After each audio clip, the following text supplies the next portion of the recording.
on NAIT NewsWatch.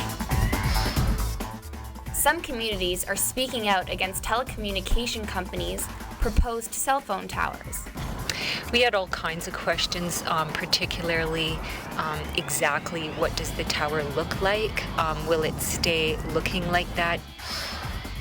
Edmontonians warm up to the new winter parking ban. It makes sense that there's no parking on the streets when they need to clear them. Researchers have new information about mad cow disease. Prune disease is very famous for being slow. They take years or decades. NAIT NewsWatch starts right now.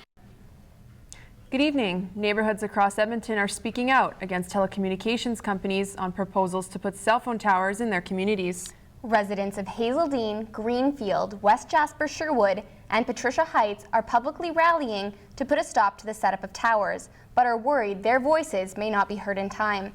Our Danica Pekolik joins us live from our news center with more on that story.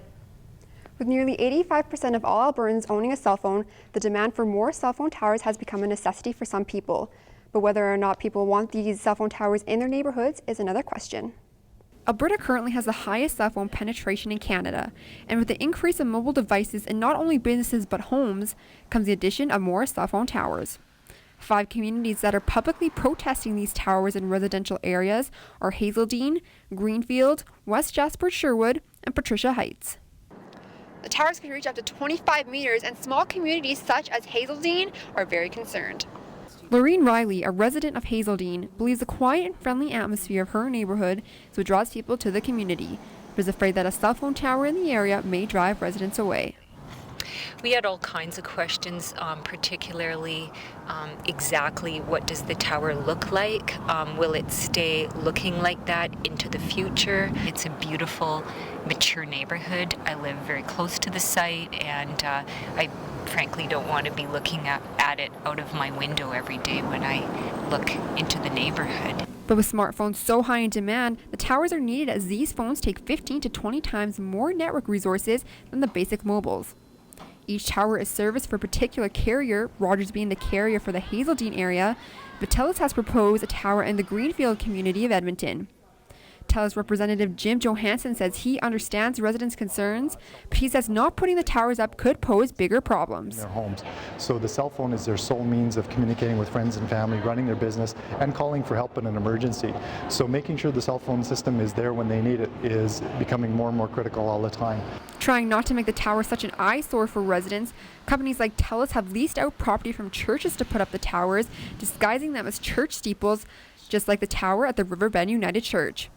This is the same idea that TELUS has for the Greenfield community, as the tower is being proposed at the Greenfield Baptist Church. But for Hazeldean residents, the tower is proposed nowhere near a church, and there are no plans on trying to disguise it. This is really a challenge.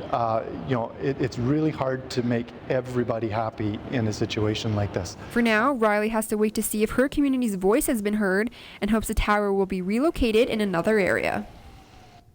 Rogers held an open house for the residents of Hazeldean back in September, but the residents haven't heard from them since. So Danica, what are the main issues residents of these communities are worried about? Well, 3 main questions that the residents have been asking is if it'll affect their health, if it'll decrease the property of their homes, and what the towers will look like. Now, TELUS has said that each tower will produce less radiation, about a quarter less than a microwave, and that each tower will look different depending on its height. So what would happen if the towers don't go up? Well, if the towers don't go up, no one in Hazeldean will get any reception. Thanks, Danica. That's Danica Pekolik reporting live from our news center tonight. This is NAIT NewsWatch. Edmonton drivers will have to move their vehicles when there is heavy snow this winter due to the winter parking ban. When the parking ban is in effect, the city will be given at least 8 hours to move their vehicles from seasonal parking areas. The winter parking ban was proposed last year after vehicles parked on residential streets hindered efforts to remove the large amounts of snow. So any vehicle that's parked there when the snow ban is declared will be ticketed a $50 fine. Parking bans will continue to be in effect as long as they are needed to fully complete the snow removal process. With the city having less than normal snowfall this winter so far, the parking ban hasn't been fully tested. The snowstorm in mid-November was able to show the city what to expect. We ticketed 1,278 vehicles the last time around, and only 7 were towed. However, next time the ticketing and towing will be in full force.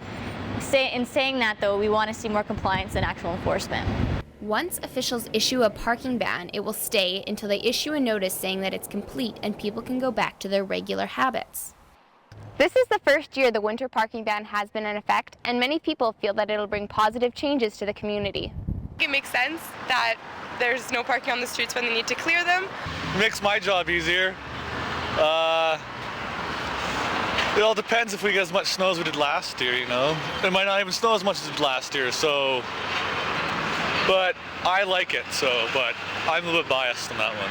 The winter parking ban has also been adopted by cities across Canada, including Calgary and Winnipeg.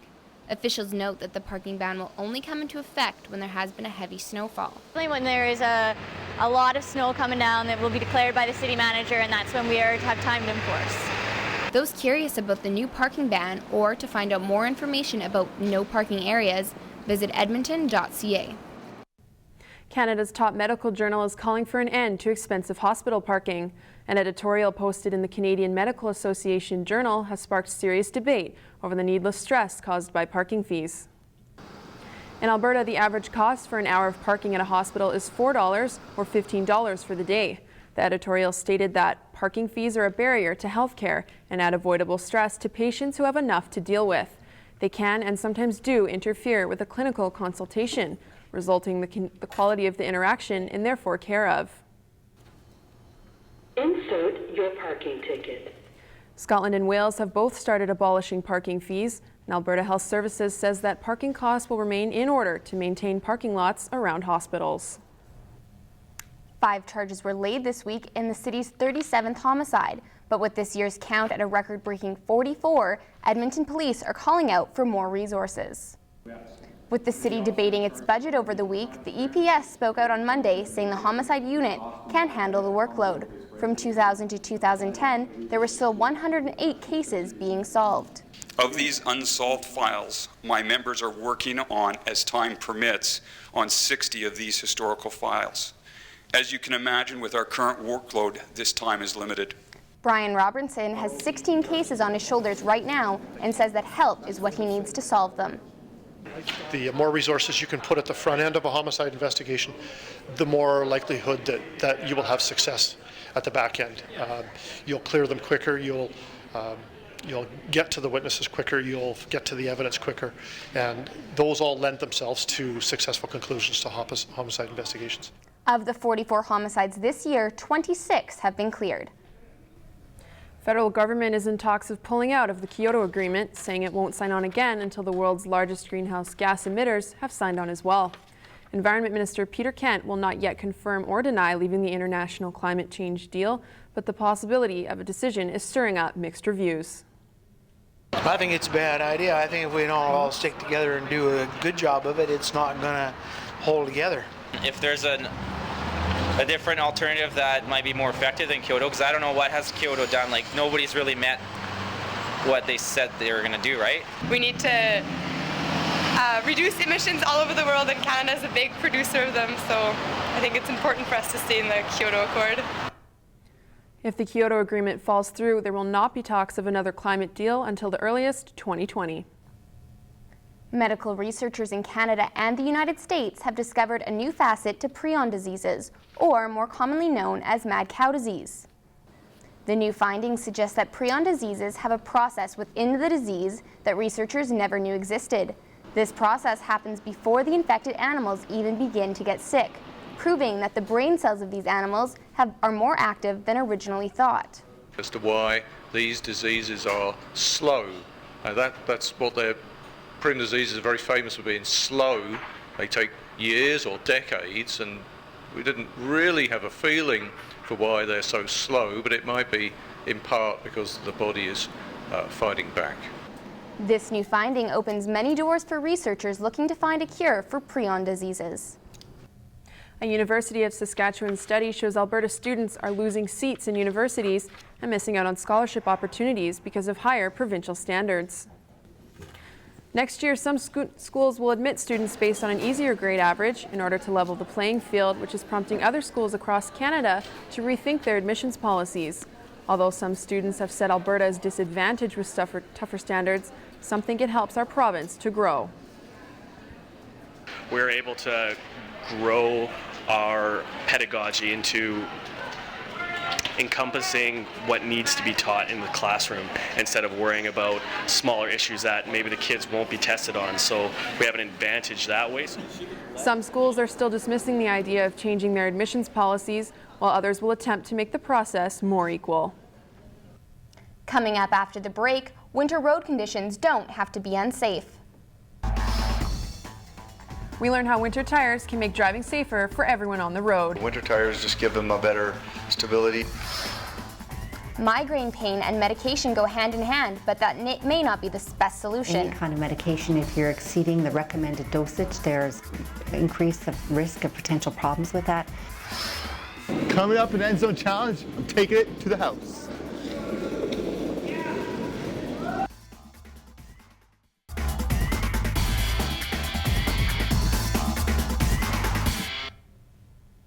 Winter is upon us, and with that comes less than desirable driving conditions.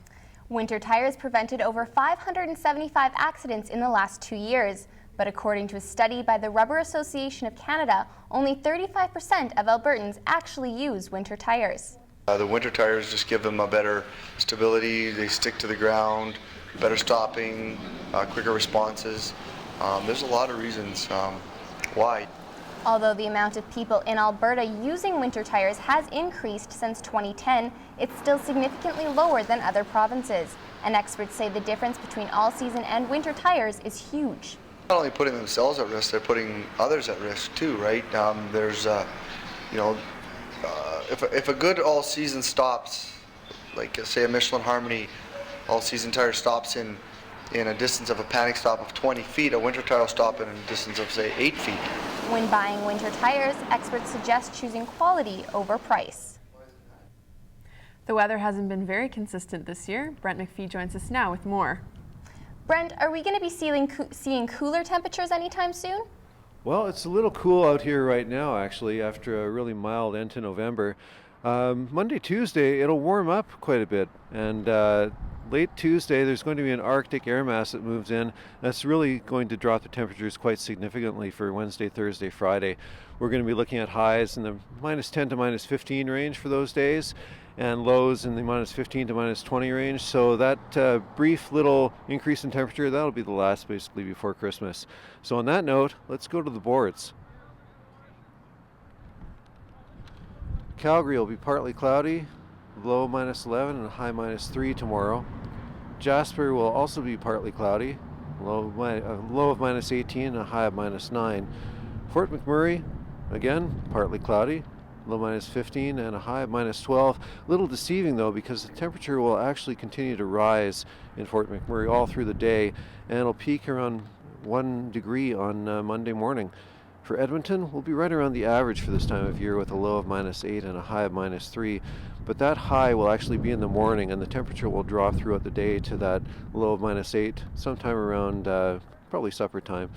It'll be clear as elsewhere in the province, but not a decent amount of sunshine. The average temperatures for December 4th are a low of -13 and a high of -4, with the record high 15 degrees in 1907 and a bone-chilling low of -44 set in 1880. Weather is brought to you by NR92, the station for the students. After that cold snap, it will warm up a little bit, but that'll be basically it. So I think I can safely say we're going to have a white Christmas this year. You know, that's good, because I don't think Christmas is just quite the same without a little bit of snow. Thanks, Brent. If you have a migraine and you're heading to the medicine cabinet, you may want to think twice. Our student body reporter Michael Gordon has some tips and tricks to treat tough migraines without the dangers of medication.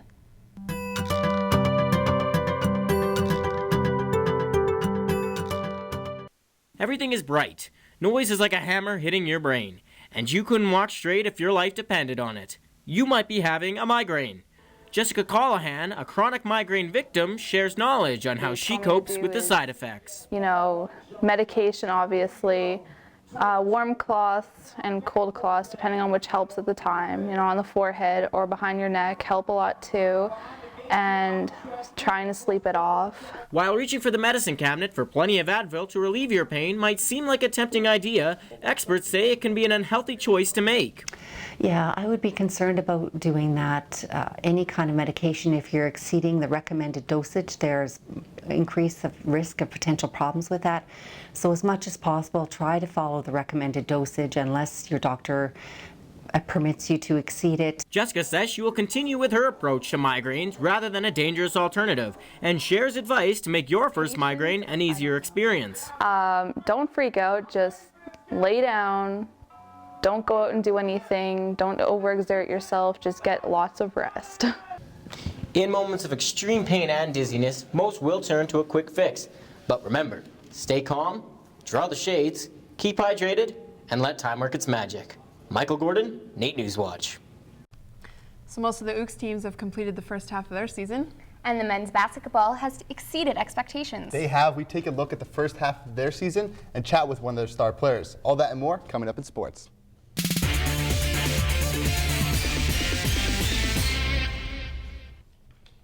The faces may be different, but the results have stayed the same for NAIT UKS men's basketball team.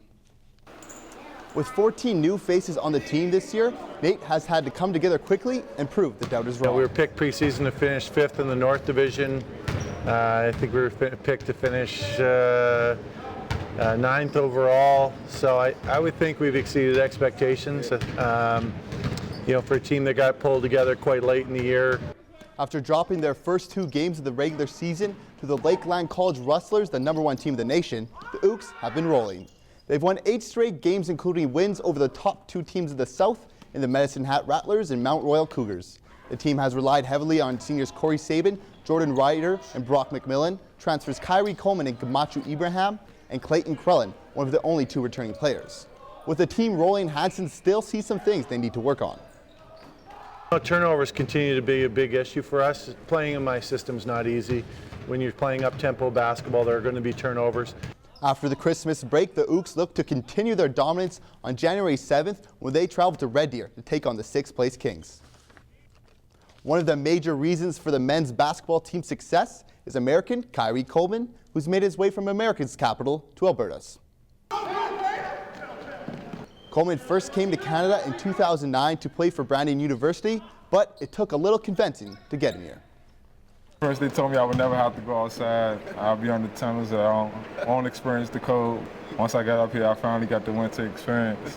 After 2 years at Brandon, Kyrie decided to transfer to the U of A, but due to CIS rules, he would have to sit out for a year. Looking for a school to play for, NAIT became the clear choice. The program had great success, so I felt like I got add on with my experience from the CIS level, and help this team out a lot. And he's done just that. Coleman has led the team to an 8-2 record while leading the league in rebounds with 12 a game and averaging over 14 points per outing. With the second half coming up, he has only 1 goal in mind. I'm gonna help my team to do it. I'm gonna lead them to nationals. The Edmonton Oil Kings are on a 4-game win streak, and they looked to keep it going when they took on the Calgary Hitmen. Oil Kings strike first just 2 minutes into the game. Clark Wilson feeds Jordan Peddle, who manages to slide it past Brandon Glover, putting the Oil Kings up 1. 9 minutes later, the Hitman try to tie things up. Trevor Cheek walks in, but Laurent Bissois is able to get a pad on it and shuts the door. Edmonton keeps bringing it. Martin Gurnat gives it to Tyler Maxwell, and bang biscuit, he's not going to miss from there. On to the second period, Calgary comes out firing, getting a number of great chances to score, but they are not able to solve Bissois over the post. The Hitman would end up paying for their missed opportunities. Christian Pels wires it top cheese on Glover, putting Edmonton up 3-0. A few minutes later, Maxwell would throw more salt on the wound when he snatches the rebound and slides it past Glover. Start of the third period, Calgary changes goalies in hopes of giving the team a spark, and let's just say it doesn't work.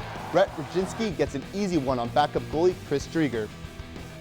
Calgary would finally get on board as Cody Sylvester takes it from Greg Chase and ends Bissois' shutout in the process. But it was all too little too late as the Oil Kings would go on to a 6-1 victory. Edmonton is now 17-8-1-1, 4 points behind Kootenay. Their next game will be December 4th when they host the Saskatoon Blades. This week in the End Zone Challenge, I gave curling a shot at the Shamrock Curling Club.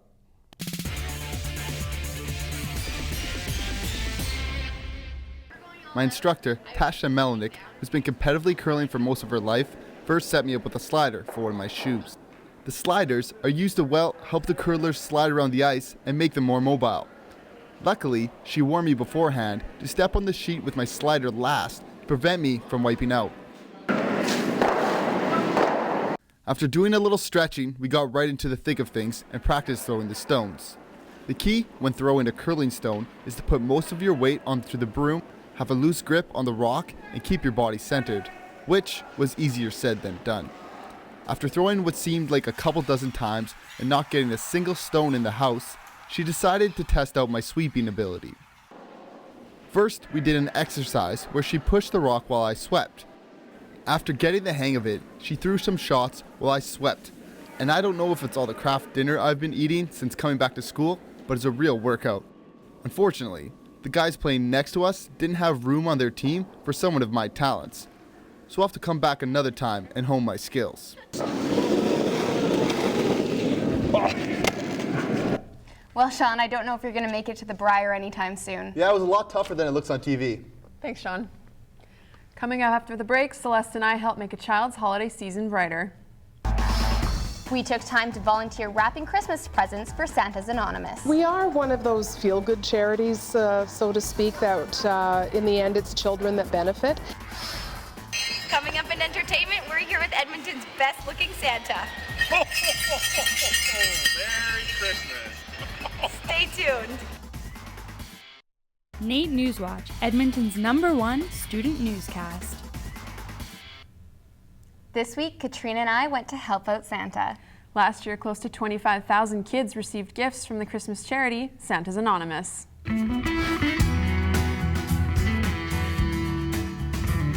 This comes with Play-Doh. That's pretty cool. We went down to Santa's headquarters to help pick out toys and wrap them so they'll be ready to be delivered to families by Christmas. Santa's Anonymous depends greatly on their donations from stores and shopping malls, but what they value the most are the individuals who donate their time. It's certainly wonderful to see, and we value our volunteers so much. We certainly cannot do it without them. Last year, within the 6-week period, we had over 3,000 volunteers that put in over 13,000 hours. There's still lots of work to be done before the delivery date. If you'd like to help out this great organization, find out how at santasanonymous.ca. Our entertainment reporter Elise Cox has been busy catching the latest plays and cozying up to Santa. Elise will have those stories and much more coming up in entertainment.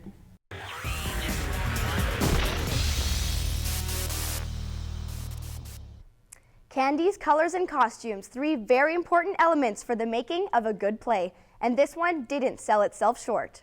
Charlie Bucket, sir. Congratulations, Charlie Bucket. Your life is about to change. Victoria School of the Arts presents their dazzling rendition of the musical Willy Wonka. Based on the 1964 novel Charlie and the Chocolate Factory, students in grades 4 to 12 bring the play to life in ways well beyond their years. Our kids are just a joy to watch. They wrap their enthusiasm up and just throw it out into this 700-seat theater with such generosity, and it's really quite moving. And I hear that every year from audiences who come to the shows sometimes for the first time and say, "Okay, yeah, it's a school show," and then they're just blown away by the whole experience.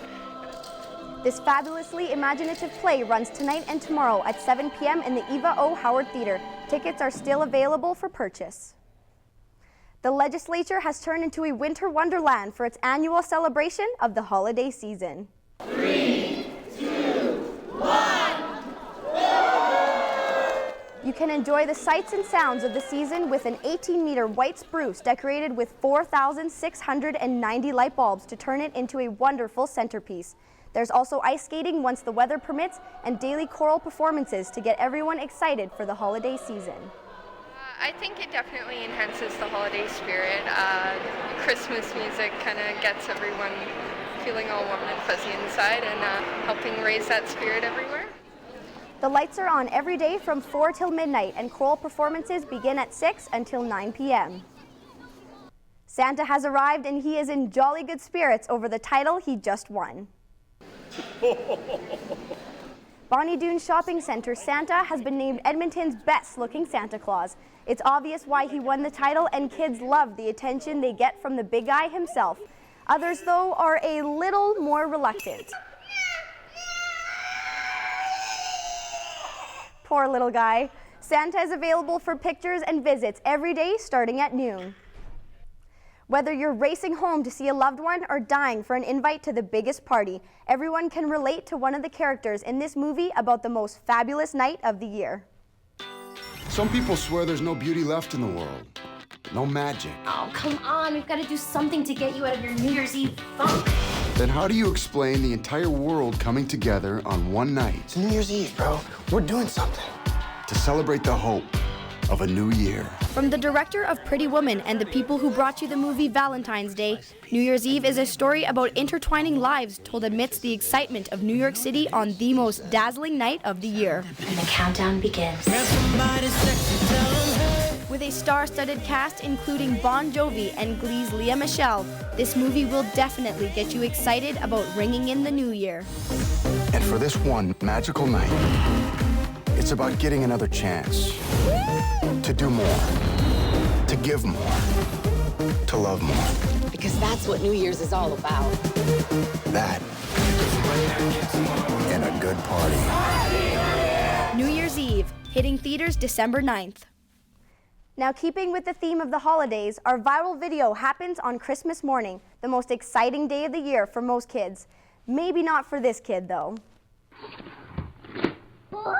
Yeah. Books for Christmas? What the heck is that? I don't get books. That's not toys, that's books. I don't get books for Christmas. I guess his parents know what not to get him this year. Well, that's it for this week's entertainment. Enjoy the rest of your weekend. Do you think that's actually what his parents got him for Christmas? I don't know, it looks pretty real. Well, that's it for this semester's NAIT NewsWatch episodes, but we're not quite done just yet. Be sure to catch our NAIT NewsWatch extras over the next few weeks, which feature some of our news stories. Thank you for watching. Have a good night.